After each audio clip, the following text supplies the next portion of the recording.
Muy buenos días, estimados asistentes a esta actividad. A nombre del rector del recinto de Río Piedras, les doy la más cordial bienvenida a esta conferencia. Le habla el doctor Javier Colón, decano auxiliar de Asuntos Académicos y catedrático del Departamento de Ciencia Política de este recinto, y me place ser el moderador de este importante evento. Antes que todo, saludamos y reconocemos la presencia del señor rector de Río Piedras, Carlos E. Severino Valdés, de las decanas y decanos, así como de las personas del mundo académico que comparten con nosotros hoy. Para su conocimiento, esta conferencia será transmitida en vivo por Radio Universidad de Puerto Rico en la frecuencia 89.7 y 88.3 FM y a través del portal www.uprrp.edu.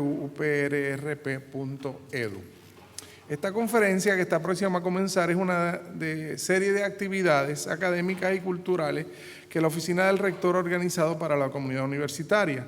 Durante el pasado año y medio hemos recibido al filósofo español Fernando Savater, al escritor nicaragüense Sergio Ramírez, al Premio Nobel en Física Adam Rice y al renombrado escritor Arturo Pérez Reverte. Y antes de concluir el año académico, habremos recibido al escritor chileno Antonio Escarmeta, al Premio Princesa de Asturias de las Letras, el escritor cubano Leonardo Padura, y al pasado presidente de la República Dominicana, el licenciado Leonel Fernández.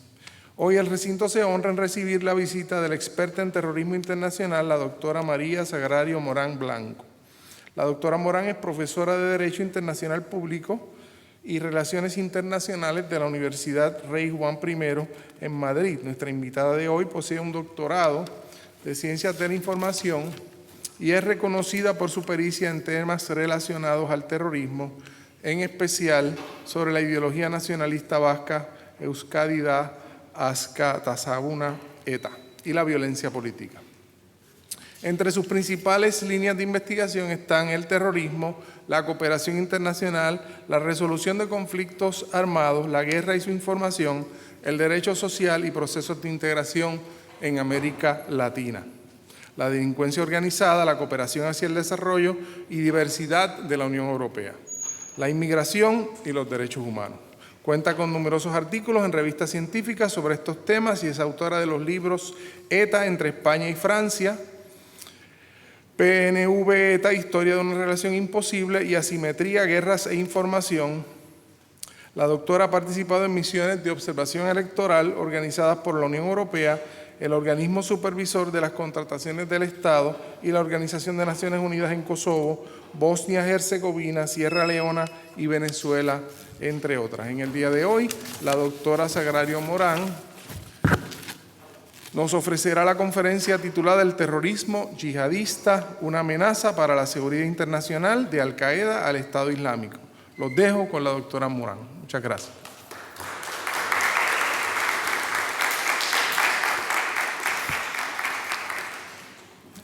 Muchas gracias a todos.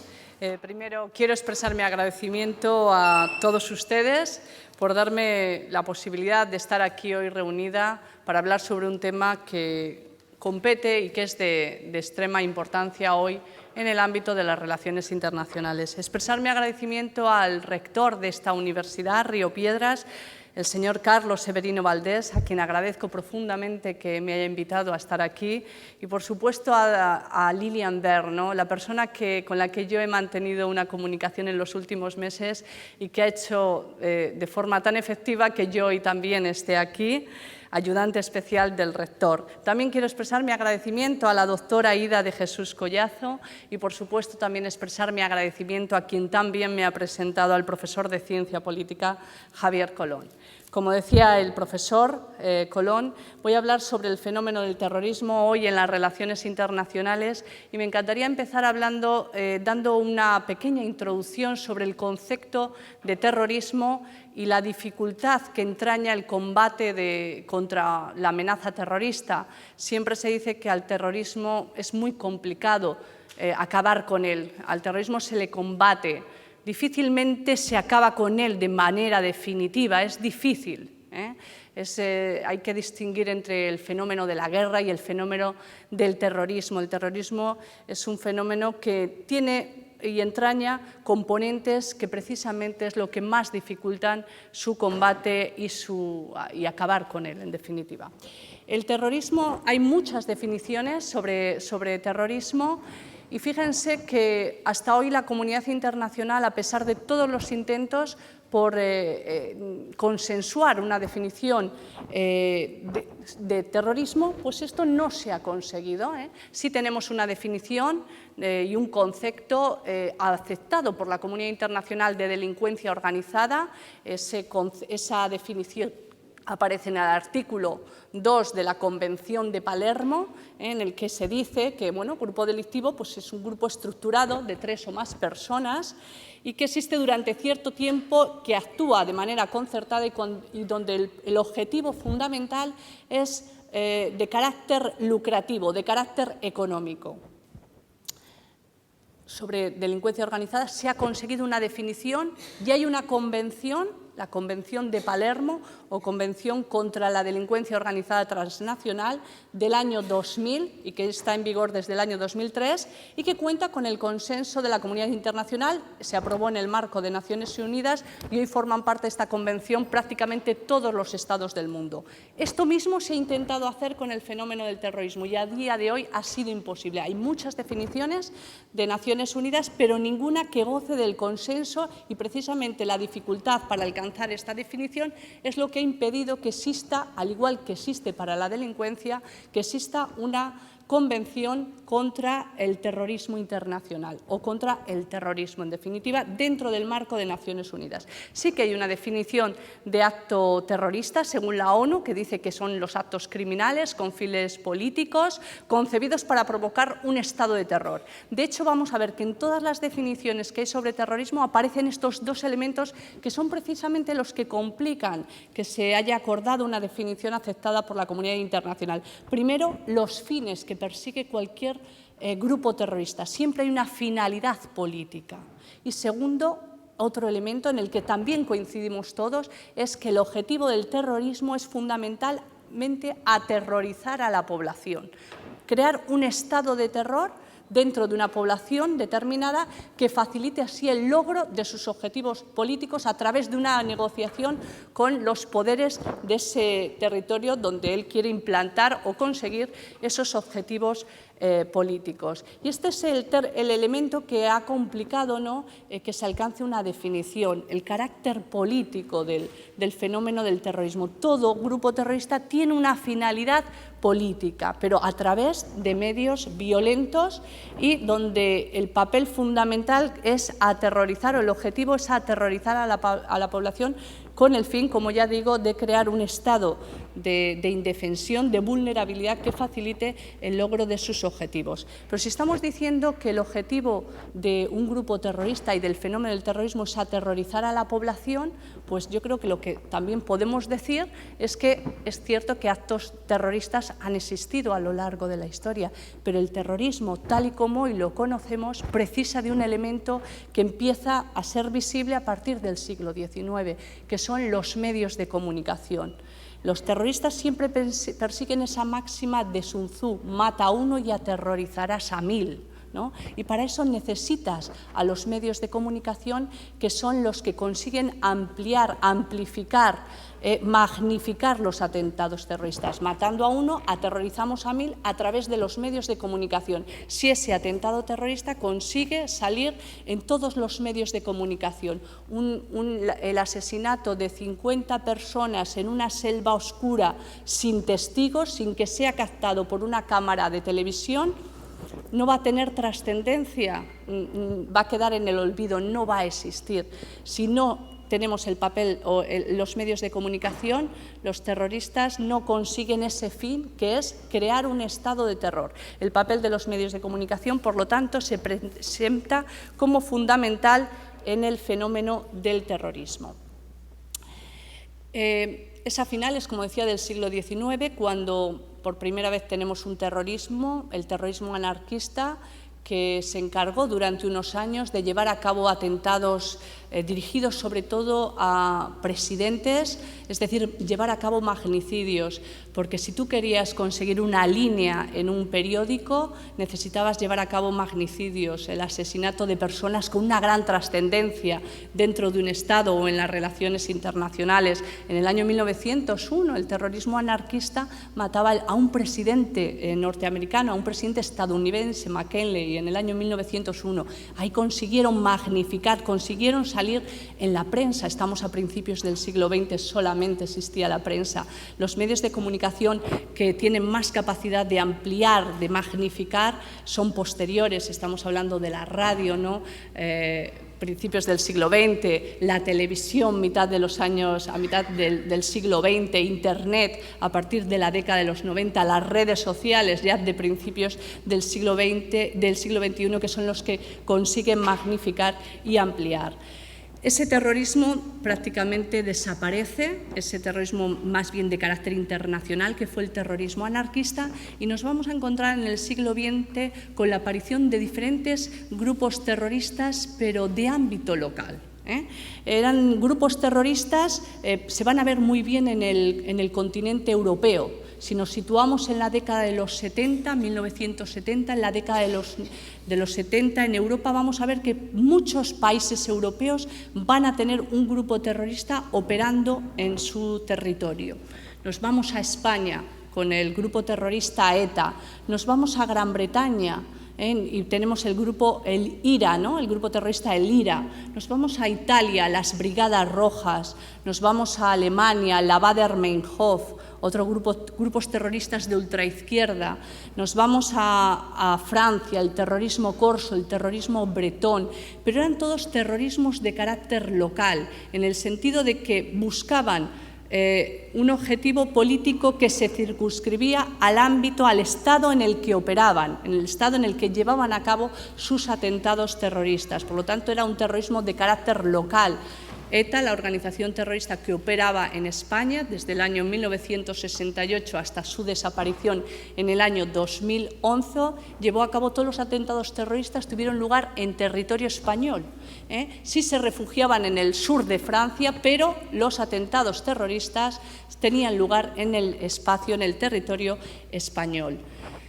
Este terrorismo, más o menos, terrorismo de carácter local, nos podemos ir a otras regiones del mundo. También es cierto que hubo grupos terroristas de carácter local, como puede ser el Sendero Luminoso en Perú, pero todos estos grupos terroristas fueron desapareciendo a partir de la década, sobre todo algunos de ellos, como puede ser las Brigadas Rojas en Italia o la Baader-Meinhof en Alemania, desaparecen más o menos en la década de los 70, no tuvieron una vida muy larga porque eran grupos terroristas que tenían poco apoyo popular. Entonces, en el momento en que sobre ellos hubo una represión policial fuerte, se detienen a sus dirigentes y digamos que estos terrorismos desaparecen. No ocurrió lo mismo con el caso de ETA en España o el IRA en Gran Bretaña, porque fueron terrorismos que sí gozaron de más apoyo popular. Entonces, en el momento en que se detenía a esos terroristas, surgían otros, había otros miembros dispuestos a tomar el relevo de aquellos que habían sido, a ocupar los puestos de aquellos que habían sido detenidos. Fue un terrorismo con una mayor capacidad, digamos, de regeneración. Pero entramos en el siglo XXI y prácticamente el terrorismo de carácter local, grupos terroristas, van desapareciendo y, sin embargo, desde finales del siglo XX comienza a surgir un terrorismo distinto. Ya no le vamos a dar el apellido de terrorismo local, sino que va a ser un terrorismo de carácter internacional. De carácter internacional porque sus pretensiones y sus objetivos van más allá del ámbito estatal, de un ámbito estatal, y tiene pretensiones de modificar la estructura internacional y además va a demostrar que tiene capacidad de llevar a cabo atentados terroristas en todos los continentes y en buena parte de los estados del mundo. Los otros terrorismos, hemos dicho, objetivos dentro de un estado y actuación terrorista dentro de un estado. El terrorismo internacional que va a surgir a finales del siglo XX, el terrorismo de Al-Qaeda, me estoy refiriendo al terrorismo de Al-Qaeda, que significa la base, es un terrorismo con pretensiones, objetivos de carácter internacional y que va a llevar a cabo atentados terroristas en todos los continentes y, como insisto, en buena parte de los estados del mundo. Este terrorismo, Al-Qaeda, con un líder muy conocido, Osama Bin Laden, nace en el año 1989, pero realmente se da a conocer en todo el escenario internacional el 11 de septiembre del año 2001. Llevan a cabo unos atentados terroristas en el corazón de Estados Unidos, en Nueva York y en Washington. En Nueva York, con esos ataques a través de aeronaves previamente secuestradas y que impactan en las dos torres gemelas, en el World Trade Center, en el Pentágono ese mismo día, en el Ministerio de Defensa de Washington y un atentado abortado contra la Casa Blanca. Ese atentado nos coloca a través de los medios de comunicación una organización terrorista que, bueno, pues que unas características completamente distintas a lo que había habido hasta entonces. En un solo día, una organización terrorista acaba con la vida de casi 3.000 personas y sale el presidente norteamericano, en ese momento George Bush, hablando de un acto de guerra. ¿Era exagerado? Pues no tanto, porque sí es evidente que las consecuencias de esos atentados terroristas fueron consecuencias más propias de un escenario de guerra. Nunca hasta entonces un atentado o unos atentados terroristas habían tenido tal capacidad mortífera. 100 muertos, 200 si me apuran. ETA lo máximo que llevó a cabo, y no significa que sea mejor, sino estamos hablando de otras dimensiones, de otro tipo de fenómeno terrorista. El mayor número de muertos ocurría en Hipercor, en un atentado en Barcelona con 21 muertos. Estamos hablando de 3.000 muertos en un día. Una capacidad mortífera que realmente nos sorprendió. Nunca se había dado en ninguna organización. Con lo cual tenemos que una organización terrorista que había nacido en el año 1989, 11 años, 12 años después, lleva a cabo esos atentados terroristas. Inmediatamente el presidente norteamericano habla de acto de guerra y de que se inicia la guerra contra el terror. Eso era un éxito para una organización. Y que desde ese momento Al-Qaeda se convertía en uno de los primeros y de los mayores desafíos para la seguridad internacional y para la paz en el mundo. Todo un récord en la historia de las organizaciones terroristas existentes hasta ese momento.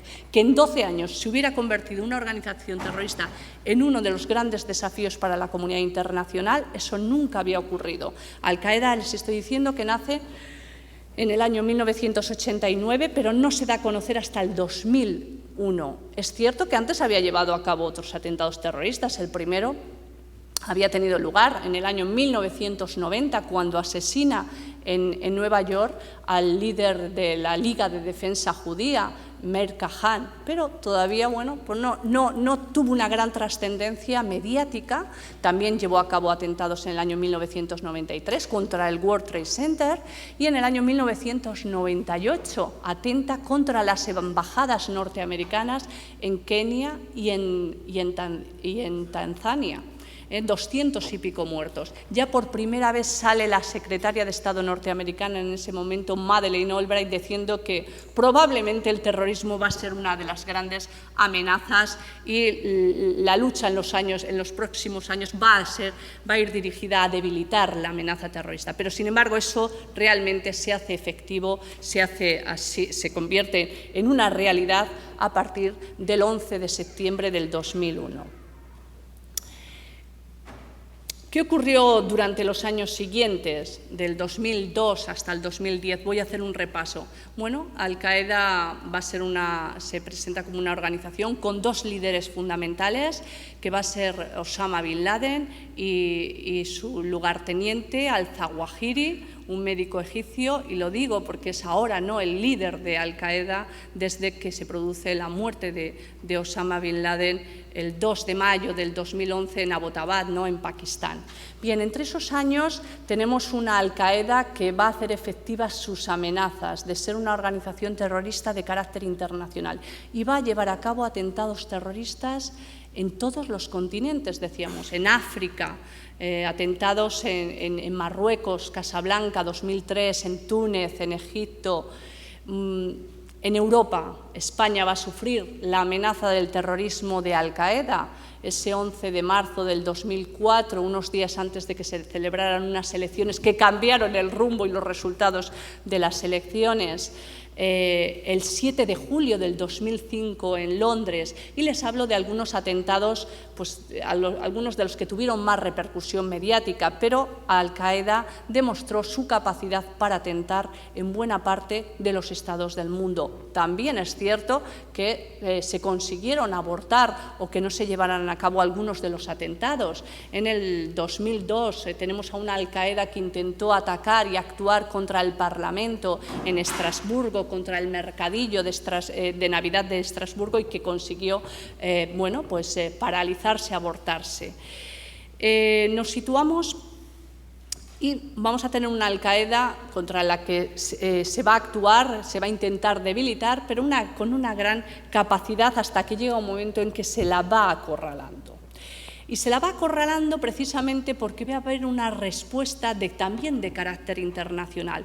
Creo que todos los principales organismos internacionales, como puede ser Naciones Unidas, como puede ser la Organización de Estados Americanos o como puede ser la Unión Europea, la OTAN, la propia OTAN, el mismo día de los atentados del 11S, van a plantear a través de resoluciones, propuestas, que hay que actuar de forma conjunta contra un terrorismo con esa capacidad mortífera, con unos métodos realmente indiscriminados para llevar a cabo atentados terroristas de gran magnitud. Y bueno, pues esa, como ya digo, una de las resoluciones más importantes fue la resolución 1373 del Consejo de Seguridad, donde hay un compromiso por parte de los Estados de luchar contra todas las formas de terrorismo. Se crea un comité contra el terrorismo en el marco de Naciones Unidas, se aprueba también dentro de Naciones Unidas en la Asamblea General en el año 2006 la Estrategia Global contra el Terrorismo. En la propia OEA se llega más lejos que en ningún organismo cuando se firma en el año 2002 y entra en vigor en el año 2003 una convención, la Convención Interamericana contra el Terrorismo, de la que forman parte 34 estados, todos unidos a través de los organismos internacionales de que disponemos, para hacer frente a un terrorismo que tiene unas características distintas a lo que hasta entonces se había conocido.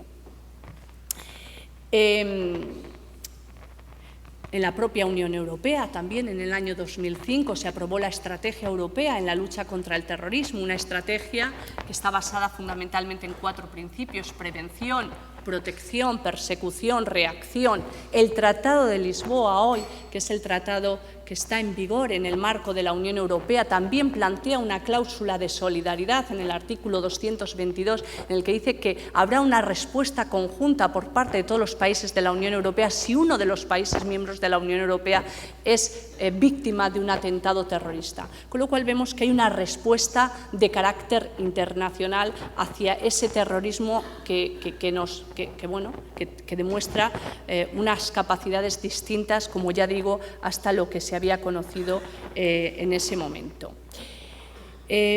Ahora bien, yo quería plantearles cuál va a ser la respuesta, no dentro ya de los organismos internacionales, sino del país que más directamente sufrió ese 11 de septiembre la amenaza y el terrorismo de Al-Qaeda.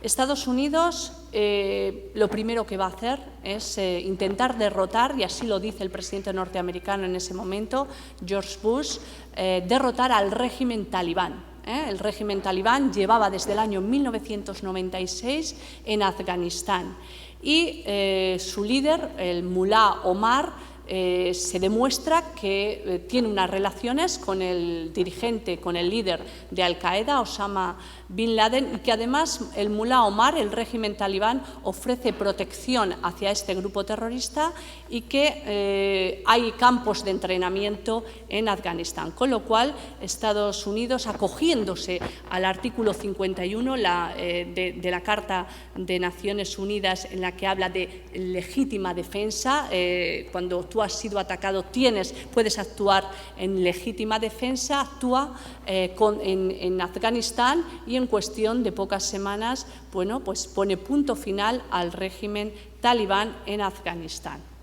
Esto ocurría, como ya digo, pues en el año 2001, en octubre, un mes y medio después de poco más de un mes después de los atentados terroristas, y fue una de las primeras actuaciones evidentes y de carácter militar contra el terrorismo de Al-Qaeda. Acabar con el régimen talibán, que ofrece protección, cobijo, y se demuestra que hay campos de entrenamiento en Afganistán de la organización terrorista Al-Qaeda.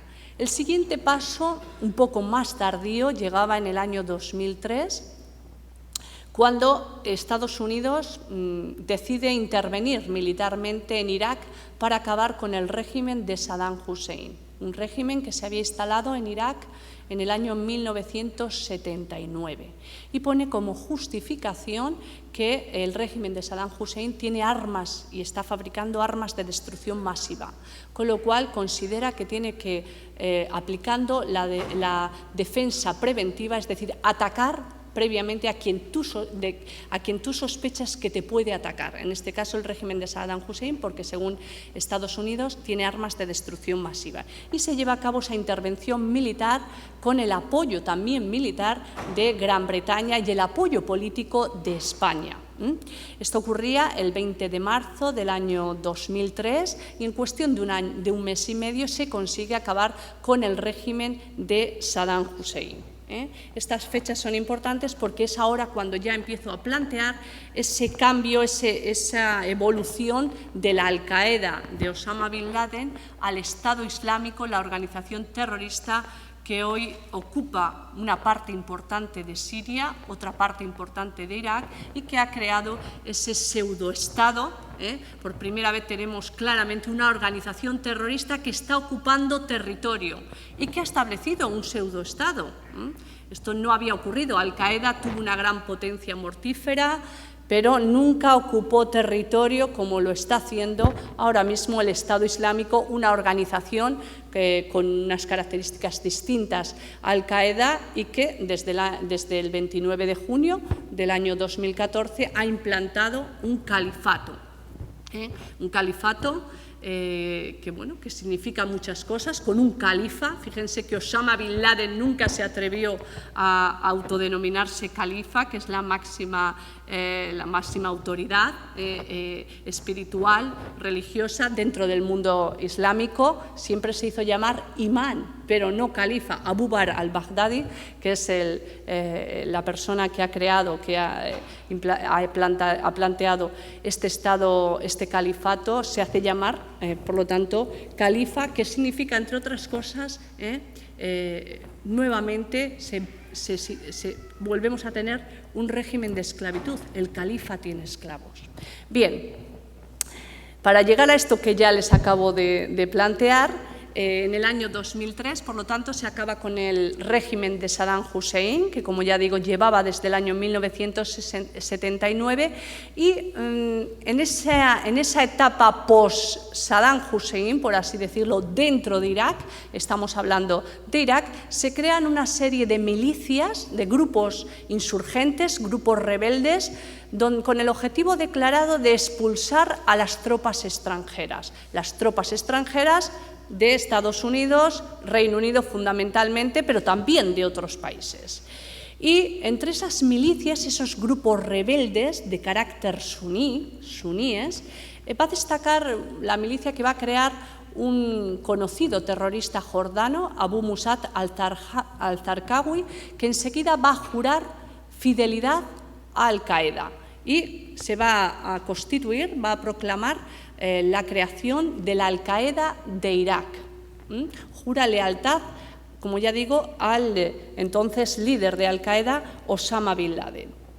Y desde el primer momento, Abu Musab al-Zarqawi va a demostrar que es capaz de plantear unos nuevos procedimientos unas nuevas estrategias terroristas, donde el papel de los medios de comunicación debe ser, según su juicio, fundamental, y va a empezar a utilizar la red, Internet, donde va a difundir ejecuciones de personas que previamente han sido secuestradas. Y, por lo tanto, la comunidad internacional va a ser consciente rápidamente de la existencia de Al-Qaeda en Irak a través de la difusión de estas ejecuciones.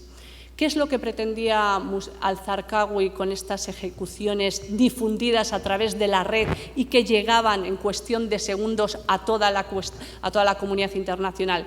Bueno, darse a conocer, plantear sus reivindicaciones políticas, qué es lo que quieren, y situar a las tropas militares de Estados Unidos y de los otros países que realmente no estaban consiguiendo pacificar Irak y que la situación en Irak era bastante peor que la que existía con el régimen de Saddam Hussein.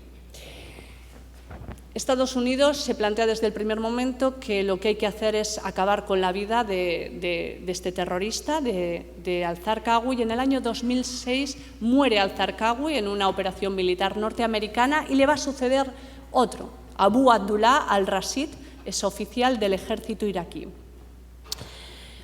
El nuevo líder de Al-Qaeda de Irak se va a plantear cambiar el nombre de la organización para hacerla más local.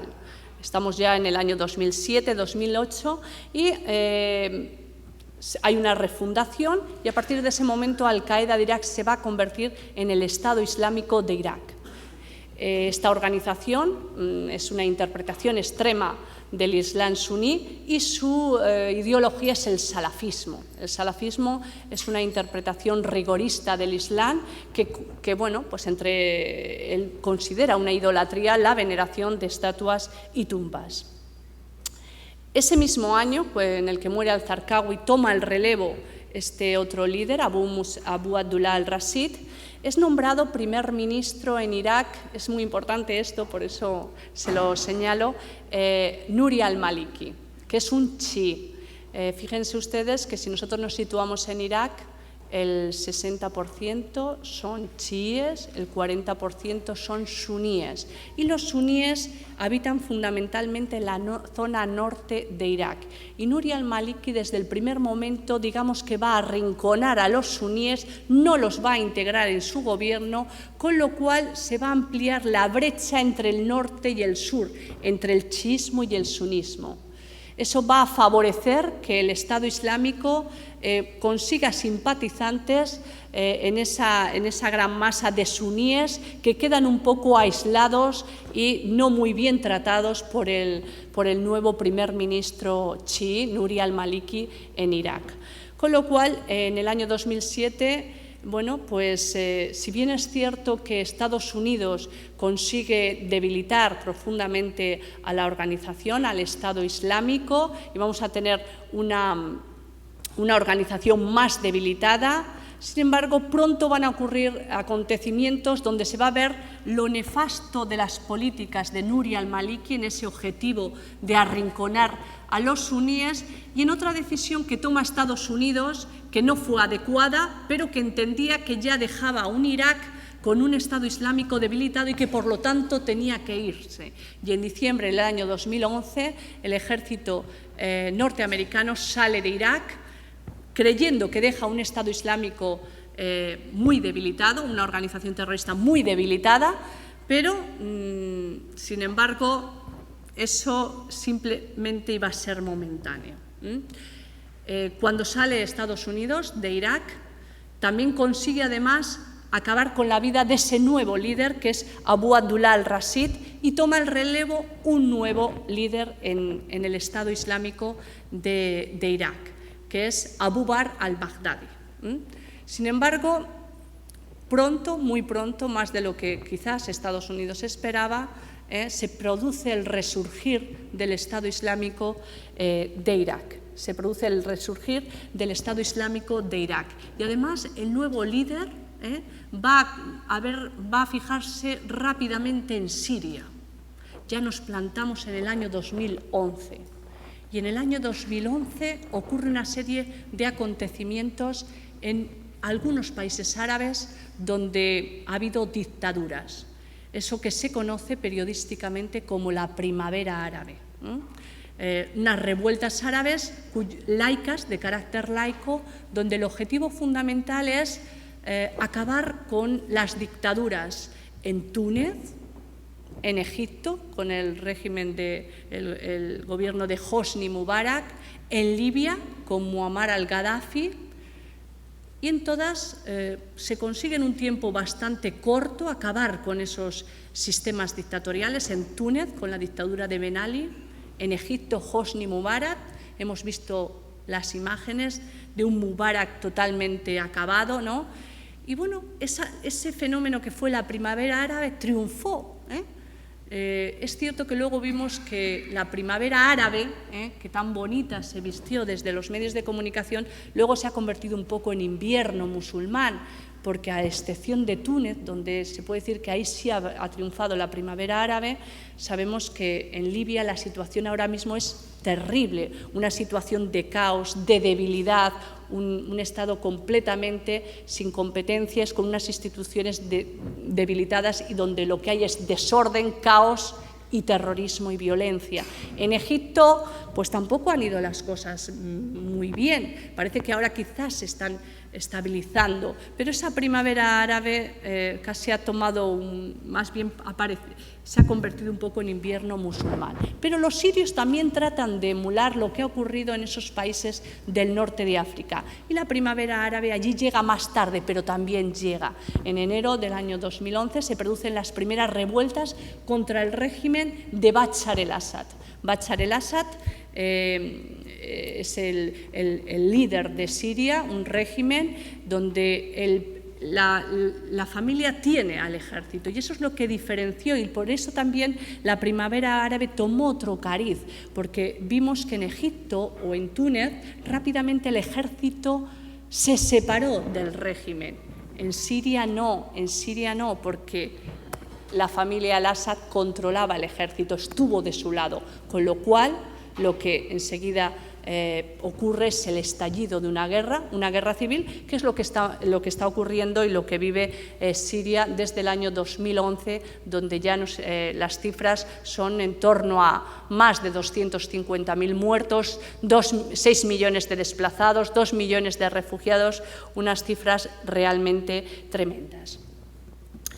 Con lo cual, estalla la guerra en Siria y volvemos al Estado Islámico de Irak, con ese nuevo líder, que es Abu Bakr al-Baghdadi, que dice: esta es la mía. Siria es un país profundamente debilitado, con una guerra. Hay que extender mi propuesta de crear un califato. ¿Y dónde lo puedo hacer? Desde luego en territorios consolidados, con sistemas democráticos fuertes, el terrorismo tiene muchas menos posibilidades, por no decir nulas, de conseguir algo, pero en donde reina el caos y la violencia y el desorden es mucho más factible, con lo cual enseguida mira a Siria y trata de extender su propuesta de crear ese califato y de extender su organización hacia Siria, y dice: voy a fundar la organización el Estado Islámico de Irak y el Levante refiriéndose a Siria. Allí, en Siria, además, emerge también otra organización terrorista, porque vamos a situarnos en Siria. ¿Qué es lo que pasa entre sunismo y chiismo en Siria? Hemos dicho que en Irak los chiíes son mayoría, 60% frente a los suníes, 40%. Pero nos vamos a Siria y ahí las cifras cambian. Tenemos un 82% de suníes, pero el régimen de Bachar el-Assad es chií. En torno a un 12.6 son chiíes en Siria. Desde luego el régimen de Bachar el-Assad va a contar con el apoyo de Irán, chií, va a contar también con el apoyo de Hezbollah, que es chií, pero no va a contar con el apoyo de los suníes, que son mayoría en Siria, y que algunos de esos suníes van a crear el Frente al-Nusra, una organización terrorista.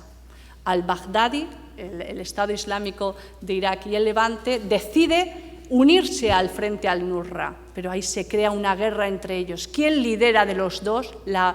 ¿Quién lidera de los dos en Siria? El frente al-Nusra dice, yo lidero, porque al-Zawahiri, que es entonces el líder de Al-Qaeda, le considera el representante de Al-Qaeda en Siria. Pero el Estado Islámico de Abu Bakr al-Baghdadi dice, no, yo quiero ser el que lidere el yihadismo aquí en Siria. Se crea esa pugna, con lo cual al final no llegan a un acuerdo y, por lo tanto, pues vemos que el Estado Islámico de Abu Bakr al-Baghdadi se instala en Siria, pero también nada más entrar se va a encontrar que hay varios enemigos que no le van a recibir bien. Desde luego, por una parte está el régimen de Bashar el-Assad, pero por otra parte también está el frente al-Nusra. Aún así, el Estado Islámico de Irak y el Levante, y que pronto, ya a partir del 2013, decide llamarse simplemente Estado Islámico, va a adquirir una fortaleza gracias a su uso de los medios de comunicación y gracias a las simpatías que va a conseguir en todo el norte de África. Túnez, Mauritania, son países que van a proveer de militantes y de terroristas a esta nueva organización terrorista que es el Estado Islámico, pero también países europeos. Reino Unido, se habla de en torno a 500 británicos se han unido a las filas del Estado Islámico. Alemania, 1.500 en torno a alemanes, muchos de origen, claro, fundamentalmente árabe, se han unido a las filas del Estado Islámico. Es decir, el Estado Islámico se convierte en una organización terrorista que genera muchísimas simpatías y consigue un ejército de 100.000 hombres. Serán cifras, dependiendo del periódico o de la fuente que tú utilices, pues verás que se manejan unas cifras u otras. En cualquier caso, genera una fuerza insurgente compuesta y formada por muchos hombres, con lo cual vemos que en el verano del 2014 el Estado Islámico va a iniciar una ofensiva de ocupar territorio y se va a hacer con ciudades muy importantes, tanto de Irak como de Siria. Si nos plantamos en Irak, se hace con el control de Tikrit, la cuna de donde nació Saddam Hussein, se hace con Fallujah, se hace con Mosul, Mosul, una ciudad muy importante de Irak, con un banco donde hay un gran potencial económico. Y bueno, pues si nos vamos a Siria, se hace con el control de Raqqa, una ciudad de 200.000 hombres. En ese momento, un Abu Bakr al-Baghdadi que ha conseguido sacar al Estado Islámico de las cenizas, que es más o menos como se encontraba en el año 2010-2011, con una organización terrorista insurgente realmente fortalecida y ocupando territorio. Y es en ese momento álgido donde declara un califato. 29 de junio, les decía antes, del 2014, el califato de Abu Bakr al-Baghdadi, con el califa Ibrahim, así se hace llamar, y que, como les digo, pues significa, entre otras cosas, que la esclavitud vuelve, y donde ha impuesto la Sharia. La Sharia es ese código de conducta del Islam, en el que donde impera, digamos, el machismo, la violencia, y donde considera que hay una serie de ofensas que deben recibir unos castigos y unas penas: el adulterio, la ingesta de alcohol, el robo, el adulterio, el castigo es la lapidación, el robo, la amputación de manos, por ponerles algunos ejemplos. O sea, se ha impuesto la Sharia en su versión más extrema, ese código de conducta donde impera, como ya les digo, la violencia. En agosto de 2014, además, lleva a cabo una actuación que, digamos, tiene una gran repercusión en toda la sociedad occidental. A nosotros nos llegan las imágenes de cómo se ha hecho con el control de ciudades muy importantes de Irak y de Siria, y cómo está estableciendo un pseudoestado en territorio iraquí y en territorio sirio. Pero además nos llegan unas imágenes que realmente nos dejan a todos profundamente aterrorizados, ¿no? El 14 de agosto del 2014 asesinaba a un periodista norteamericano, un reportero, James Foley, vestido con el traje carcelario de los prisioneros de Guantánamo, que era degollado esas imágenes eran grabadas en vídeo y difundidas a través de Internet y de las redes sociales y llegó a todos los rincones del planeta. Y es ahí cuando digamos que la comunidad internacional de alguna forma vio en esa actuación, en ese degollamiento, algo que realmente impactó y que tuvo unas consecuencias inmediatas, y aquí no sabemos hasta qué punto esa actuación fue la clave de las actuaciones posteriores, de la creación de esa coalición internacional para combatir y luchar contra el Estado Islámico, Daesh o ISIS, como lo queramos llamar, en Siria e Irak, pero es cierto que en el tiempo se ve que es inmediato. La toma, la declaración del califato, el degollamiento de periodistas norteamericanos, británicos también, retransmitido a través de Internet y de las redes sociales. Y bueno, pues vamos a ver que en agosto del 2014 Estados Unidos lanza los primeros ataques aéreos selectivos sobre posiciones del Estado Islámico. En el año 2014 también se fuerza el relevo, Estados Unidos fuerza el relevo de Nuri al-Maliki. ¿Recuerdan Nuri al-Maliki, el primer ministro de Irak? Que desde luego, ¿cómo es posible? ¿No? Porque eso es lo que nos hemos planteado muchas veces.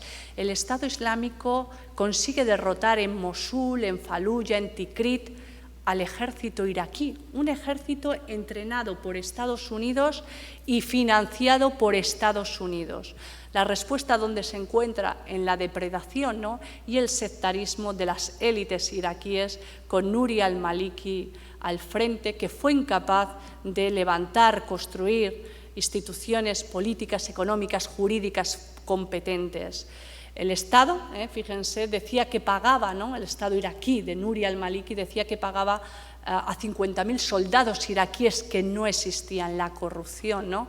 Entonces se encontró que en el registro del personal civil había 50.000 nombres falsos y el salario de estos militares, pues supuestamente lo cobrarían oficiales o generales del ejército iraquí. Es decir, bueno, pues la política de Nuri al-Maliki, la falta de control sobre el dinero que caía en manos de este gobierno, pues también explica, es uno de los elementos que explica el desarrollo y cómo el Estado Islámico se consigue hacer con estas ciudades. Y al hacerse con estas ciudades se hace con buena parte del armamento que deja el ejército iraquí cuando es derrotado, que lo deja, también, y el Estado Islámico, esta organización, se hace con el Banco de Mosul, una entidad financiera, y se hace con el control de yacimientos petrolíferos, porque no olvidemos que en Irak y en Siria es una zona estratégica con importantes recursos energéticos. Y eso es lo que explica que estemos ante una organización terrorista con una gran capacidad económica. Estamos ante la organización terrorista más rica que ha existido en el mundo y que genera unos 2.000 millones de dólares todos los años. Bueno, yo no sé cómo voy más o menos de tiempo. ¿Cuánto llevamos más o menos? ¿Una hora? Bueno, vamos un poquito más, ¿les parece? Entonces,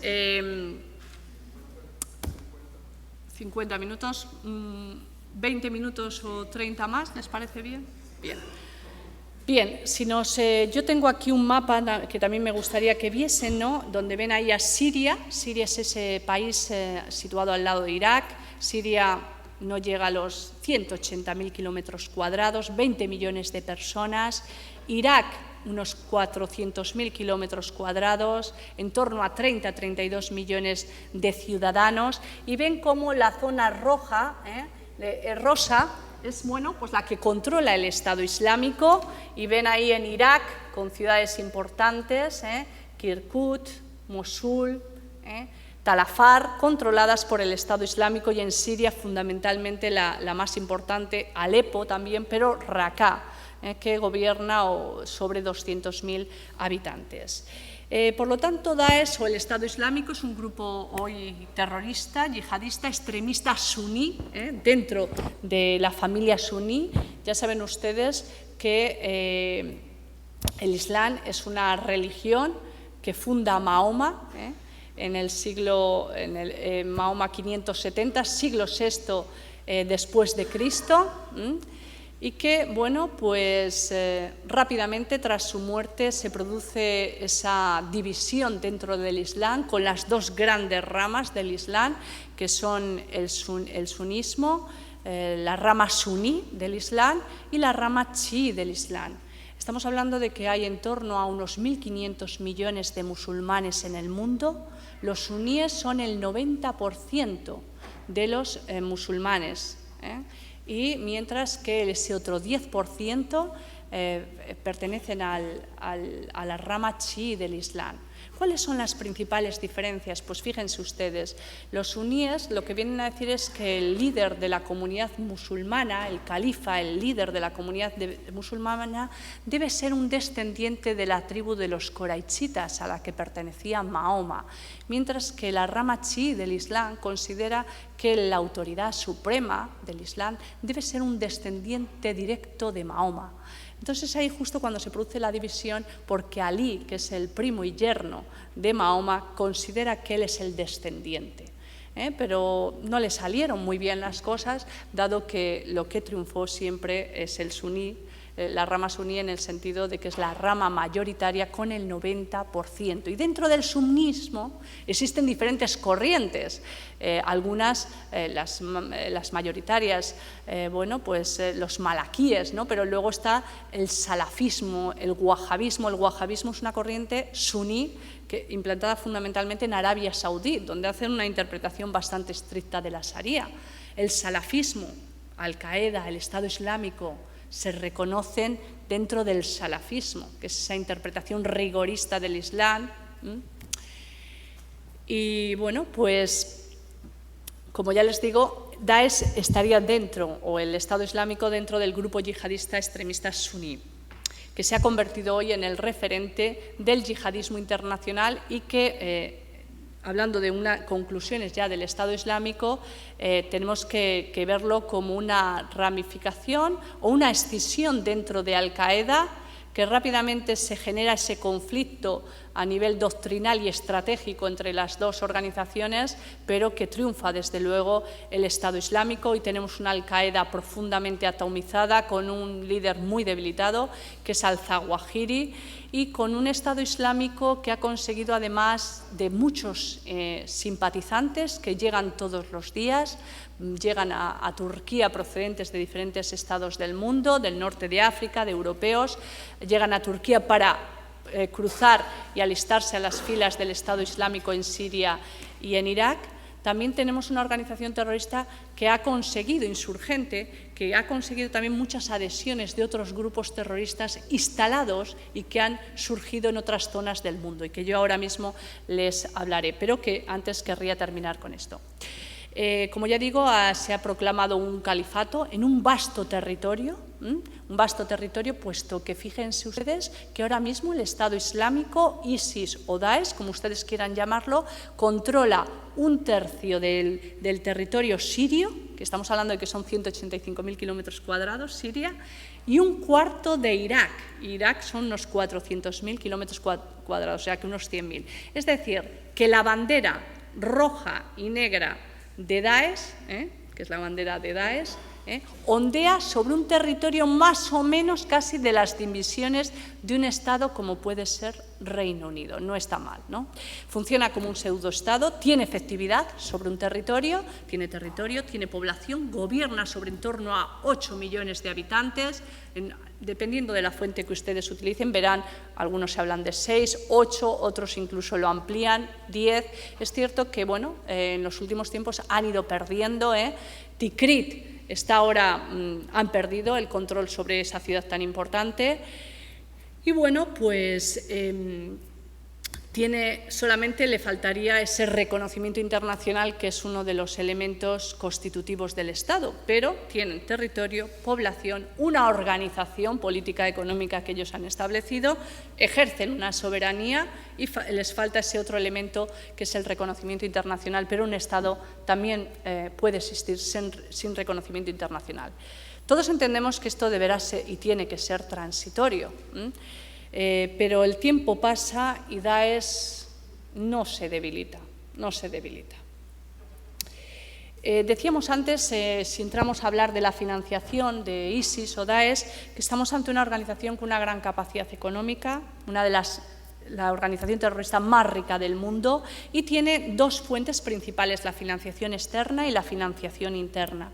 Financiación externa procedente de la extorsión, procedente de los secuestros. Han secuestrado a ciudadanos japoneses y han conseguido muchísimo dinero por la liberación de estos secuestros, robos, toma de arsenales de otros países, financiación interna. Hoy en día, fíjense que en Irak no sé si controlan en torno a 7 pozos petrolíferos, 2 refinerías, también en Siria. Hay una producción de petróleo diaria y además creo que se lo compra también en buena medida el gobierno, luego el régimen de Bashar el-Assad, o sea, unos ingresos diarios por la venta de petróleo, también refinerías, y luego controlan, me parece que en torno al 40% de la producción de trigo, que luego se lo venden localmente y, por supuesto, a través de los impuestos. Tienen su propio sistema de recaudación de impuestos, o sea, financiación externa y financiación interna, que explica que estemos ante un grupo de terroristas pues, con mucha capacidad económica, como decíamos antes. En cuanto a cómo recluta, bueno, pues yo creo que hay 3 fuentes fundamentales y la más importante es, desde luego, a través de Internet y las redes sociales. Qué duda cabe, el ciberespacio. También se recluta en los entornos radicales de las mezquitas. Por eso se considera que es tan importante pues, el papel de los imanes de las mezquitas, de los líderes religiosos, porque son estos los que pueden favorecer la integración. También las cárceles, ¿no? También se recluta, pero desde luego la gran fuente es el ciberespacio, es Internet y son las redes sociales, donde nos podemos encontrar, este grupo terrorista crea sus propias webs desde las que se imparten doctrinas radicales, la difusión de vídeos en los que se muestran decapitaciones de rehenes. Y bueno, pues como ya les digo, la autorradicalización se consuma en los foros de Internet y en las redes sociales. Si ustedes me preguntan cómo un ciudadano español o alemán o británico decide alistarse en las filas del Estado Islámico, bueno, pues ahí hay un proceso, pero parece ser que son ciudadanos donde, según los psicólogos y los sociólogos, son personas con una identidad religiosa débil, una identidad individual débil y que, bueno, pues también desencantados con la civilización occidental, con la falta de integración que en muchas ocasiones se da en las sociedades occidentales hacia las comunidades musulmanas, que también eso hay que hacer, por supuesto, autocrítica, y son ciudadanos que normalmente pues, sufren como un proceso, dicen, ¿no?, los sociólogos y psicólogos, un proceso de hipnosis, donde la primera etapa es encerrarse en su habitación y solamente pues estar conectado a Internet, y entrar en contacto con estas organizaciones terroristas. La segunda etapa sería salir a la calle y aproximarse a las mezquitas para tener contacto o reunirse con sus contactos virtuales.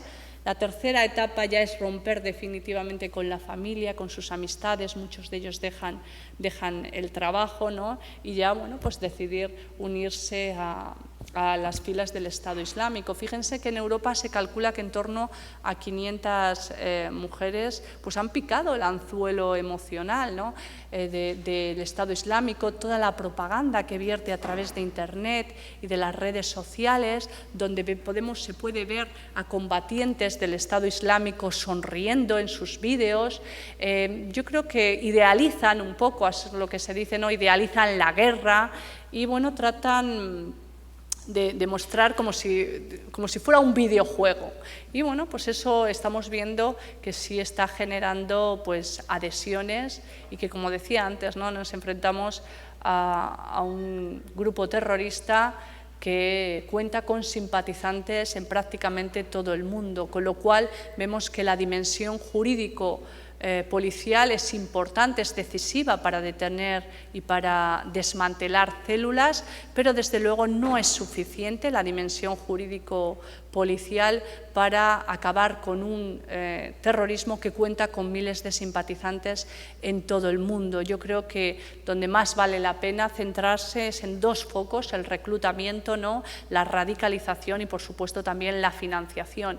Y qué duda cabe que en algunos países donde hay países donde encuentra un mayor caldo de cultivo de jóvenes dispuestos a unirse a su causa, y yo creo que la pobreza y el fanatismo que se vive, la pobreza, el subdesarrollo, la desigualdad que se vive también en buena parte de los países del norte de África, pues genera un caldo de cultivo que alienta que muchos jóvenes sin trabajo pues decidan unirse a las filas del Estado Islámico, donde a través de su propaganda también se les ofrece que puede ser una salida, ¿no?, una salida social y política para su vida, ¿no? Y yo aquí quería poner el ejemplo de un yihadista que se unió a las filas del Estado Islámico, llamado Coquito, de Castillejos. Castillejos es un pueblo cerca de Ceuta, en el norte en Marruecos, y Coquito, de Castillejos, de esta ciudad, de esta población llamada Castillejos, llamado Mohamed Handouch, pues era un joven de 24 años que trabajaba en un zoco, tenía un pequeño comercio en un foco, y por las tardes también tenía su propio taller mecánico, pero su vida era, digamos, anodina y anónima, completamente anónima.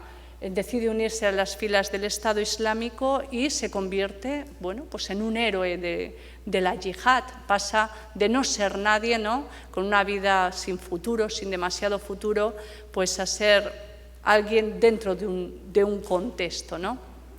Esto también explica, ¿no?, que muchos jóvenes que carecen de una identidad individual fuerte, pues decidan unirse a esta identidad colectiva que les ofrece también una salida social y económica, como se está comprobando.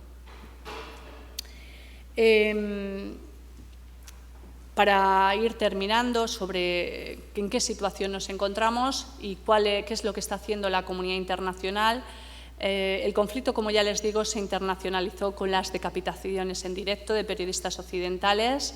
Destaca sobre todo ese primer degollamiento difundido a través de Internet y de las redes sociales de James Foley, reportero norteamericano, a la semana de otro periodista. Y es cuando en septiembre del 2014 la aviación de Estados Unidos lanza sus primeros ataques contra posiciones del Estado Islámico, apoyado por una resolución que se firmó dentro del Consejo de Seguridad de Naciones Unidas, la resolución 2170, y que es del capítulo 7, es decir, acción para combatir al terrorismo, acción entendida en términos militares para acabar o debilitar, por supuesto, al Estado Islámico.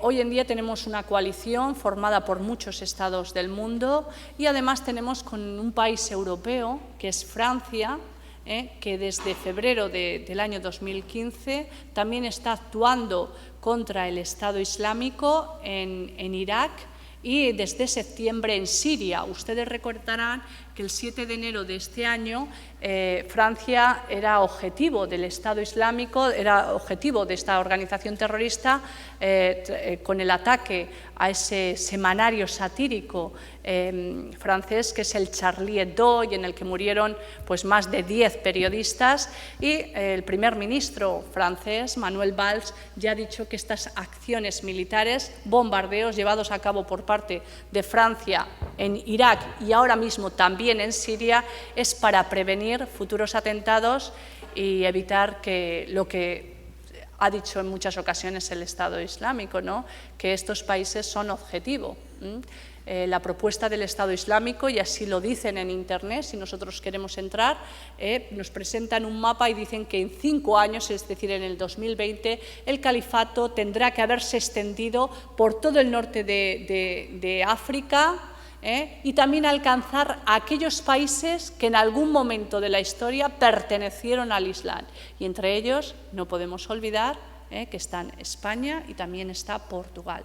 Con lo cual España, pues ese objetivo del Estado Islámico, es como ha sido objetivo de Al-Qaeda, y ahora mismo España lleva desde hace mucho tiempo en un nivel de alerta, un nivel de alerta 4 me parece, el 5 es el máximo, y en España se están llevando a cabo, se demuestra que el terrorismo islámico está en nuestro suelo, puesto que todos los días, desde hace una temporada ya larga, se vienen deteniendo a células terroristas, con el objetivo, en este caso, de llevar a cabo actuaciones terroristas en territorio español y también labores de captación y reclutamiento en España. España tiene una trayectoria como país víctima del terrorismo y eso también le ha permitido, pues, tener más instrumentos, porque no le ha quedado otro remedio, para combatir la lacra terrorista, y en ese sentido pues yo creo que tenemos una mayor eficacia porque no nos ha quedado otro remedio. Desde la década de los 60 pues hemos sido víctimas de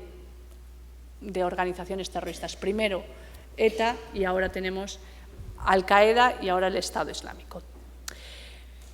Esto es lo que les he comentado.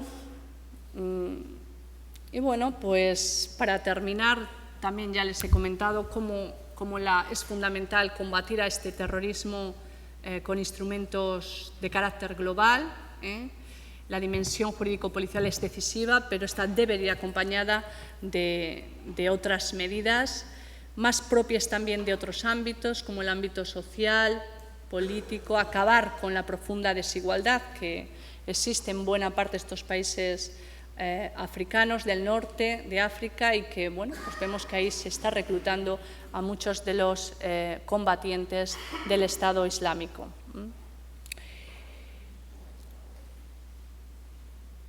Bueno, pues ¿qué nos falta? Lo que le decía antes, ¿no?, que es avanzar en la necesaria definición del fenómeno terrorista, y por lo tanto así terminaría, aprobar una convención internacional, avanzar en la lucha contra la financiación del terrorismo, congelar sus fondos y desde luego incidir totalmente en eso que estamos diciendo que es el reclutamiento y la capacidad de atraer a jóvenes que tiene el Estado Islámico. Miren, yo les voy a decir una cosa, yo puedo dar por terminado ahora mi exposición, mi intervención, o si ustedes quieren, hablamos del terrorismo en el Sahel o lo dejamos para otra ocasión y ahora abrimos un turno de preguntas.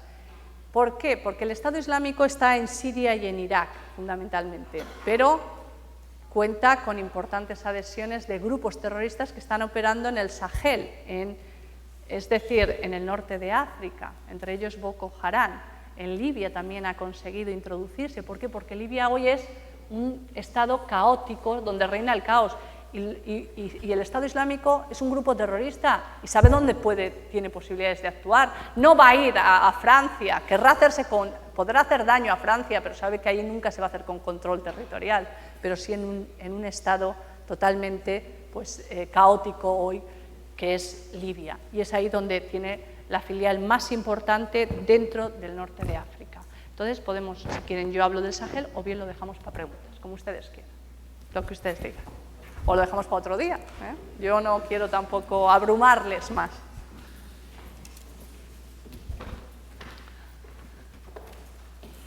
¿Les parece si empezamos las preguntas, incluyendo... Que luego quieren que hablemos del Sahel, yo les pongo un mapa para situarles y les digo 4 cositas, como vean. Bien. Bueno, pues entonces vamos a ver si hay preguntas. Estamos abriendo ahora el auditorio a las preguntas. Ha habido una controversia sobre el tema de cuánta importancia le debemos dar propiamente al factor religioso como elemento clave para entender este yihadismo. Entiendo por la conclusión que usted hace que usted le da más importancia a elementos que tienen que ver con la marginalidad, la pobreza, la exclusión, pero como ese debate está tan fuerte y en cierto modo hay quien plantea que cómo se resuelve ese debate va a tener mucho que ver con si la respuesta va a ser efectiva o no, me gustaría que hablara un poco de eso, cuán central y cuán identificado con ¿cuánto se le puede adjudicar al Islam en sí mismo como religión, como factor causante de este fenómeno? Bueno, pues muchísimas gracias al doctor Colón por su pregunta. Esto, como todo, ¿no? Yo creo que cuando se plantea una pregunta, en muy pocas ocasiones funcionan las explicaciones monocausales. Normalmente lo que ocurre suelen ser consecuencias de varias causas y, como ya digo, las explicaciones monocausales pocas veces funcionan. Yo creo que el éxito a la hora de reclutar a miembros para la causa del Estado Islámico, pues tiene muchas explicaciones, son varias las causas que lo explican.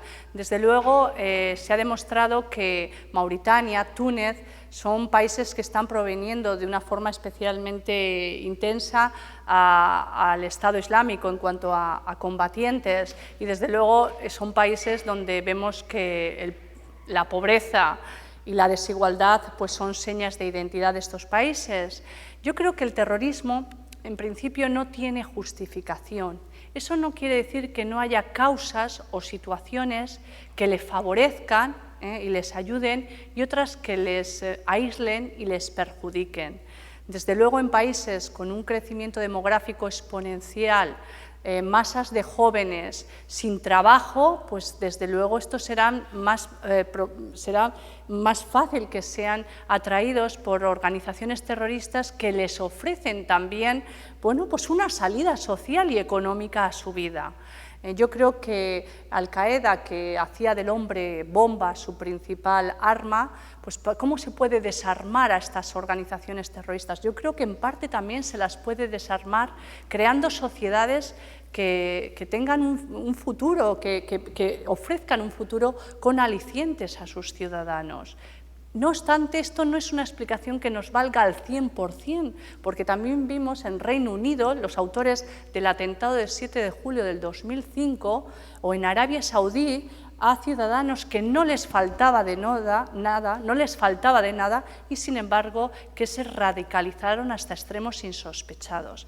Entonces, bueno, pues es cierto que esa violencia, porque en Estado Islámico se aúna el horror medieval, ¿no? El degollamiento, cortar cabezas, eso nos sitúa más en épocas medievales, y las más modernas tecnologías, y está claro que la violencia tiene un cierto atractivo. Hay un autor que ustedes conocen, Salman Rushdie, el autor de los versos satánicos, y que dice que el terrorismo es también glamour. Dice: yo entiendo que entre los jóvenes hay una cierta fascinación por la muerte.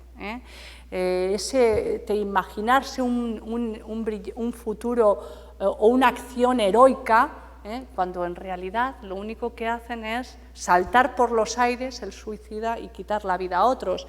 Pero también está esa explicación. Entonces, bueno, pues eso es lo que tengo que decir.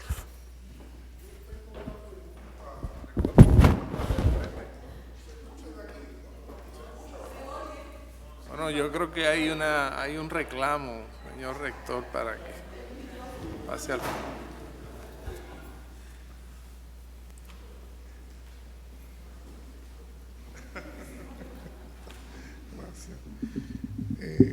Gracias a la profesora, ¿verdad?, por la exposición, que ha estado excelente.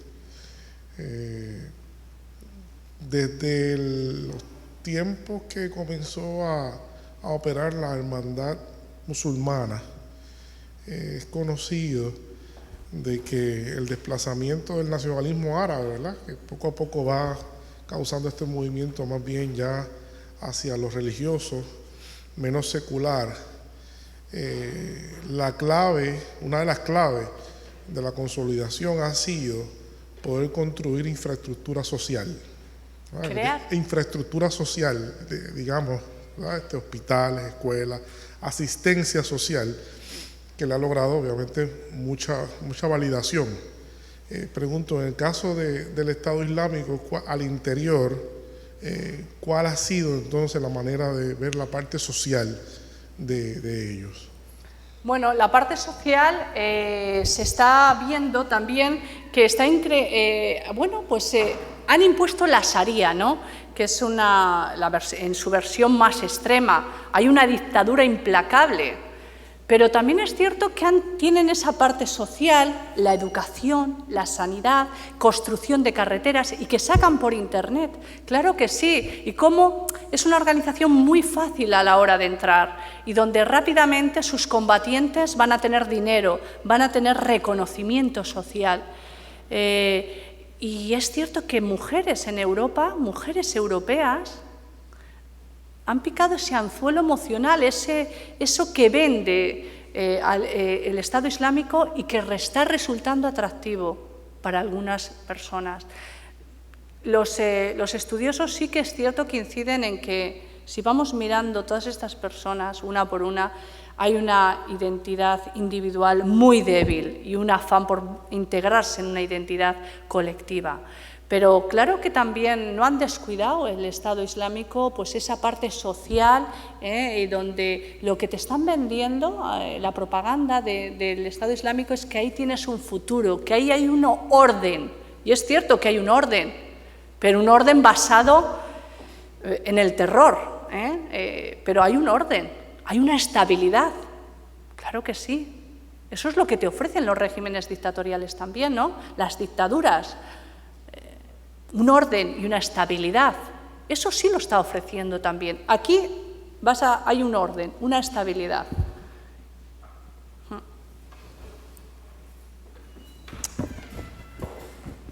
José, ¿tienes alguna pregunta?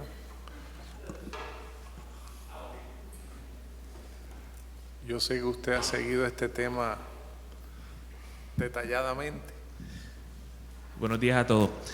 Simple y llanamente quería extender el comentario que hace el rector. Básicamente todo lo que usted dice es cierto. También el Estado Islámico ha pretendido crear algún tipo de cotidianidad en el territorio que domina. El comercio está abierto, los trabajadores gubernamentales siguen cobrando sus salarios, siguen rindiendo servicios, el mercado interno está abierto. Y ciertamente se han creado sanciones para que no puedan vender el combustible refinado, pero igual lo venden a precio, por debajo del precio del mercado, en el mercado interno. Por lo tanto, el comercio, la cotidianidad sigue, los comercios están abiertos y todo lo que le están pidiendo a estas personas es que sigan la Sharia. Y en ese sentido, tal vez sea menos que ideal para la población que está bajo el dominio de estas personas, pero también tenemos que tener en cuenta que las políticas sectarias que practicó Nuri al-Maliki, luego que los Estados Unidos lo dejó instalado, crea entonces este sentido de desarraigo en esta minoría suní que hasta bien reciente estuvo habilitada de poder y de momento se encuentra a la deriva y a merced de este gobierno que practica esa política sectaria. Así que en ese sentido esa también es la fuente de apoyo social. Claro. Y crea una base política para Estado Islámico tanto en Irak como en Siria. Sí, lo que dice el profesor, un gran experto en la materia y al que yo agradezco ese comentario, es que es así, ¿no? La política sectaria de Nuri al-Maliki pues, ha sido tremenda y ha favorecido el crecimiento del Estado Islámico y de que los suníes, es decir, que son, digamos, aislados por Nuri al-Maliki, van a encontrar un cierto apoyo también en clave económica por parte de otros países, como es Turquía, como es Arabia Saudí, como es Qatar, que no les van a dejar abandonados porque son suníes como ellos. ¿Qué es lo que pasa? Que estos suníes que reciben el apoyo económico de estos países entran en contacto con el Estado Islámico, con lo cual ese dinero pasa al Estado Islámico. Y eso explica pues, que tengamos esta organización terrorista también pertrechada económicamente. Claro, se han hecho tantas cosas mal, aparte que, bueno, no hemos hablado también de la incursión de Rusia.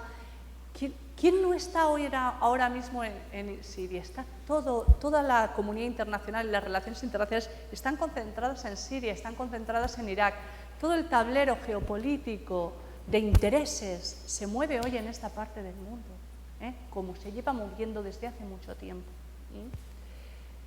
Y cómo, bueno, pues todos van contra el régimen de Bachar el-Assad, pero Bachar el-Assad es consciente de que el tiempo puede jugar a su favor y ha intentado siempre ganar tiempo, que el tiempo juega a su favor, y es cierto, y lo ha jugado. Ya no se intenta tanto acabar con el régimen de Bachar el-Assad. Es más, incluso algunos hasta piensan que puede ser la salvación, y nos encontramos con un Estado Islámico potente en cuanto a simpatizantes, económicamente bien pertrechado, pero también todos contra el Estado Islámico. Ahora están todos. Está Rusia, está Estados Unidos contra el Estado Islámico, está Irán, está Hezbollah, está el Frente al-Nusra. ¿Quién le queda? El Estado Islámico, están todos contra él, pero tiene también pilares muy importantes que explican que se mantenga, ¿no? Y que llevemos ya 1 año y medio de califato. En un siglo XXI, horror medieval y modernas tecnologías. Las más modernas tecnologías se aunan ahí. Por eso hay muchos que dicen que Daesh también es fruto de la modernidad. Quieren volver a los tiempos más oscuros, ¿no?, de la historia, la época del profeta Mahoma, pero utilizando la más moderna tecnología. Sí. Sí, acérquese porque se está grabando. Se está grabando. Hola, buenos días. Nos preguntábamos aquí, comentábamos, empezó su deposición, ¿verdad?, diciendo que la promoción y el uso de los medios pues llevó a crear todo este misticismo también alrededor de los yihadistas o del Estado Islámico. Lo seguimos promoviendo. Entonces, en todos los aspectos, ¿no? Estamos los que pensamos que si Rusia y todos los demás están ahí, pues algo malo es, ¿no? Porque están todos unidos hacia eso. Pero también, ¿qué hay para mí? Entonces, si esto está para nosotros, o sea, el otro lado sería ¿qué hay para mí? ¿Por qué están todos en contra? Y ¿qué hay para mí como yo, un ente que a lo mejor sociológicamente y psicológicamente estoy un poquito, vamos a decir, perdido, ¿verdad? Y veo que este grupo está acá diciendo no sirve, no puede ser, es malo, etcétera. Pero sin embargo yo estoy viendo que si todos están en contra de él, ¿por qué? O sea, hay unas promociones unas lecturas, ¿verdad?, en esa promoción que se está dando, que está creando también que a través de las redes y a través de las noticias veamos a unos grupos que se están uniendo a ellos. Sí, claro. Sí, pues les decía, muchísimas gracias por su pregunta. Lo decía de cómo, bueno, pues el Estado Islámico tiene ese objetivo, ¿no?, de crear en 5 años para el 2020, y así lo plantea en un mapa, pues extender ese califato islámico, ¿no? Y eso ya lo decía Al-Qaeda, ¿no? Mi objetivo es crear un califato panislámico que se extienda desde el extremo más occidental de África hasta Indonesia, pasando por todos aquellos territorios que en algún momento de la historia pertenecieron al Islam, refiriéndose a España y a Portugal.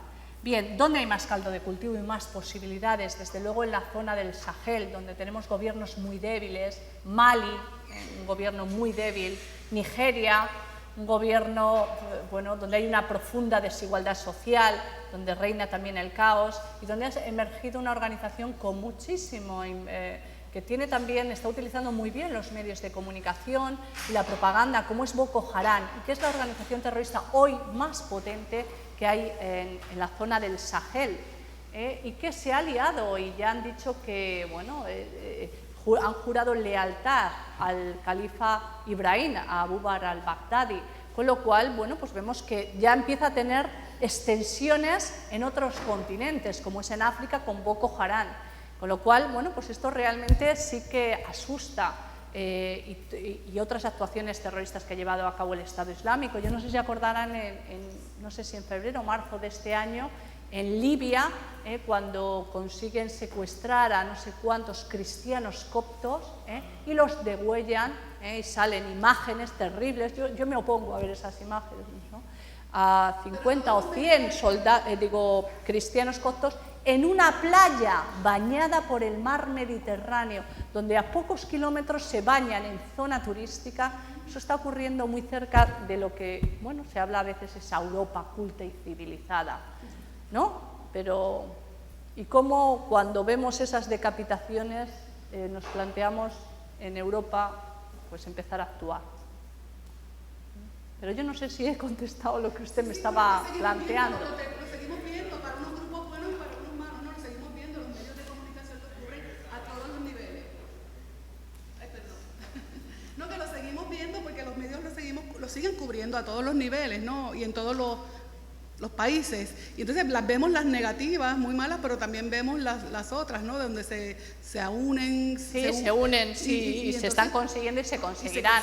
Y en el momento en que haya una auténtica voluntad, el Estado Islámico, como organización que está imponiendo la Sharia y ha creado ese califato, se podrá eliminar rápidamente en el momento en que se lo tomen realmente en serio.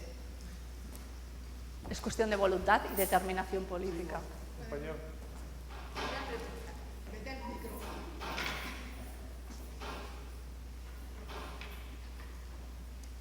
Muchísimas gracias, antes que nada, por su presentación. Un poco yo quisiera que elaborara, aunque sé que es tema de la conferencia de la tarde, pero para beneficio de la audiencia, ¿cómo percibe usted, ciertamente a partir de la premisa de que estos grupos buscan precisamente asentarse en el imaginario mediático para validar y posicionarse en los medios, ¿verdad?, para validar y sembrar el terror? ¿Dónde está entonces la línea fina en términos de la responsabilidad social que tenemos los medios? Usted dijo, yo me resisto a ver esas imágenes, yo también, pero desde los medios, ¿dónde tirar la línea?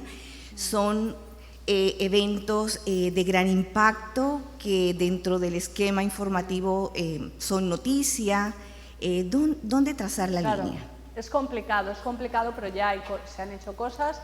Y es cierto que, fíjense, en España, ¿no?, en la década de los 70, cuando estaba la dictadura del general Franco, bueno, pues en un régimen dictatorial se silenciaron los atentados terroristas, y cuando algo no ocurre, cuando algo no sale en los medios, parece que no existe. Una guerra en África, si no tiene cobertura mediática, parece que no existe, son las llamadas guerras olvidadas. Es decir, aquello que no sale en los medios de comunicación parece que no existe. En un sistema dictatorial o donde no hay libertades se puede aplicar eso, ¿no? ¿Qué es lo que hacen los grupos terroristas? Bueno, pues entonces no voy a llevar a cabo un atentado contra 50 civiles. Voy a asesinar, y voy a ver si consigo asesinar a 2 presidentes. Y así no hay periódico que se resista. Es decir, pues ampliamos, es decir, llevamos a cabo acciones terroristas de más trascendencia política. En vez de asesinar a 50, asesinamos a 200, y así ya vamos a conseguir una línea en un periódico, ¿no? Digamos eso en un sistema donde no hay libertad de prensa, ¿no? Desde luego en un país democrático, con libertad de prensa, que es uno de los principios, desde luego, de cualquier sistema democrático, lo que ocurre de interés público tiene que ser publicado. Y un atentado terrorista que ocurre en España o en alguna parte del mundo tiene que ser publicado, porque es de interés público, y en un sistema democrático el ciudadano tiene derecho a conocer aquello que ocurre, y yo quiero estar informada. Ahora bien, creo que hay que establecer una línea, y no, es decir, hay una línea y hay una diferencia entre hacer propaganda e informar, con lo cual yo creo que sí debe haber unos principios éticos consensuados en torno a hasta qué punto se debe informar, sin caer en la magnificación, en la propaganda. Y en España eso se hizo a propósito de ETA, cuántos minutos, cuánta importancia se le debía dar, y para no llegar a convertirse en propagandistas del terrorismo. Porque desde luego el terrorismo tiene como base los medios de comunicación. Si no salen en los medios de comunicación, no existen, no sabremos que existen, no conoceremos sus reivindicaciones políticas, con lo cual tendrán menos posibilidades de acercarse a esos objetivos políticos. De Boko Haram no se sabía nada, llevaba actuando desde el año 2002, hasta que llevan a cabo el 14 de abril del 2014 el secuestro de 273 niñas, porque Boko Haram es una organización terrorista que significa la educación occidental es pecado. Entonces las niñas no deben ir a la escuela, y secuestran en el liceo francés, ahí en Nigeria, a 273 niñas. Y dice el líder de Boko Haram: las niñas tenéis que casaros, no hay que estudiar, las niñas no tienen que estudiar. Es decir, dando a conocer a la comunidad internacional que existe Boko Haram, las pretensiones de Boko Haram, y explicando pues, cuál es su objetivo, la implantación de la Sharia, y que la educación occidental es pecado, ¿Y cómo lo demuestro yo? Pues secuestrando a niñas que están estudiando en un liceo francés ahí en Nigeria. Sin medios de comunicación, hay estudiosos del terrorismo que dicen, y yo estoy totalmente convencida, ¿no?, de que para un grupo terrorista un atentado es como un anuncio. Si no hay atentado, no hay anuncio, no existen. Boko Haram nadie conocía de él hasta que no ocurrió eso, y eso sí, Twitter, la red social Twitter, estuvo durante 15 días muy implicada con esto del secuestro de las 200 y pico niñas en Nigeria. Saludos, buenas tardes. ¿Usted piensa que debería haber más acción concertada de parte de la comunidad internacional? Porque hemos visto que las ofensivas militares que se han llevado a cabo han sido solamente de Rusia y Estados Unidos, pero no hemos visto una acción concertada más fuerte de parte de los demás países europeos. ¿Debería haber una unión internacional en contra del Estado Islámico como se vio durante los 2000? Como se dio Como se dio durante la década de los 2000. Sí, bueno, yo creo que la verdad es que ahora creo que tenemos una comunidad internacional mucho más comprometida, somos más conscientes de lo que representa el Estado Islámico, pero todo esto se ha producido muy tarde. Yo creo que se precisa de mayor voluntad. Ha habido países que han mirado para otro lado, ya hemos dicho cuáles, que yo creo que, bueno, porque el Estado Islámico siempre para esos países se ha considerado, digamos, que como una amenaza transitoria. Bueno, transitoria. Vamos a ir a otro objetivo que nos importa más, ¿no?, que es el que el sunismo se fortalezca en aquellos estados donde domina el chiismo. Entonces, yo creo que la comunidad internacional, como casi siempre, llega un poco tarde, cuando ya ha estallado el conflicto y ya es mucho más difícil apagarlo. Y que el terrorismo pues, tiene ese componente político y que hace que, bueno, pues en ocasiones lo que para algunos es un terrorista, para otros es un héroe. Y fíjense, ¿no?, el ejemplo de Yasser Arafat, cuando funda la Organización para la Liberación de Palestina en el año 1964, durante una temporada fue considerado el mayor terrorista del mundo y en el año 1994 consigue el Premio Nobel de la Paz. Quiero decir que todo esto, el terrorismo tiene ese elemento. Para unos es un terrorista, para el otro es un héroe por la libertad. ¿Qué es lo que pasó con ETA? ETA se desarrolló en una época clave. Había una dictadura en España, tenía más posibilidades de vender lo que pretendía, porque había una dictadura, y se fortaleció de alguna forma. Luego las cosas cambiaron ya, pero ya el problema se había hecho más grande. ¿Será posible que entonces la comunidad internacional reconociera al Estado Islámico, ¿no?, en un futuro cercano? Como Estado, como un Estado, sí. No creo, porque fíjense, sería tan fuerte como decir que a través de la violencia, que un grupo terrorista, por primera vez en la historia, cree un Estado. Los Estados son construcciones humanas, pero construcciones procedentes de un grupo terrorista, no sé, creo que la comunidad internacional daría un salto. Todo es posible, ¿no? Porque vemos... No lo he entendido yo. Ahí sería interesante, tendría una pregunta yo, porque tengo entendido que a ellos no les interesa el reconocimiento internacional. No lo porque quieren. eso sería ajeno a la tradición religiosa de la cual provienen. Sí. Eso sería hacer una concesión que ellos... Puede, claro. Pero no, qué duda cabe que les encantaría, ¿no?, que Rusia dijera: reconozco al Estado Islámico, el califato de Abu Bakr al-Baghdadi, porque eso significa que no la va a seguir bombardeando y que el régimen de Bachar el-Assad se quedará con un territorio pequeñito. No, seguro, eso que usted dice, totalmente de acuerdo, pero... Es interesante pero... porque pierden legitimidad religiosa, que es el elemento simbólico que los une. Ahí hay una dialéctica interesante.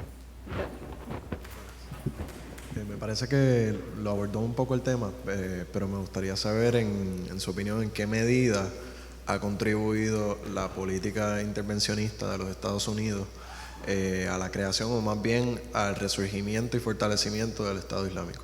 Bueno, yo creo que Estados Unidos cometió un grave error, que yo creo que ya hasta lo entiende, Estados Unidos también lo reconoce y de alguna forma su presidente actual también.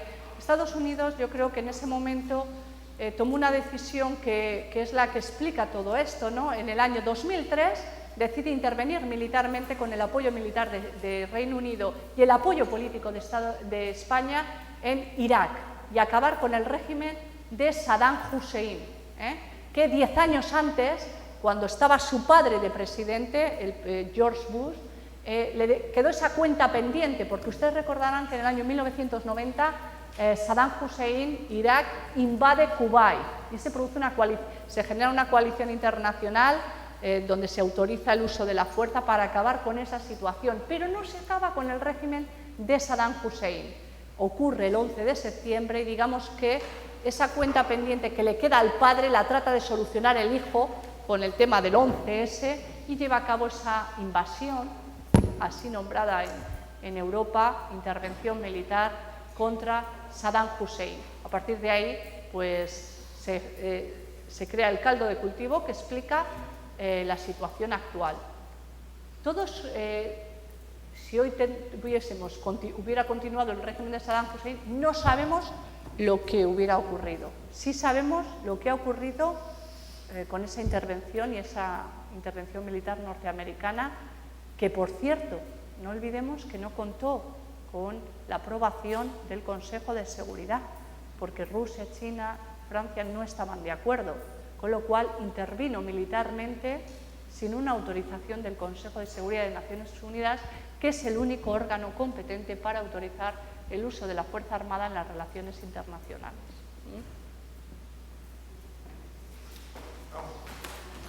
Bueno, pues muchas gracias. Pues les gracias recordamos a...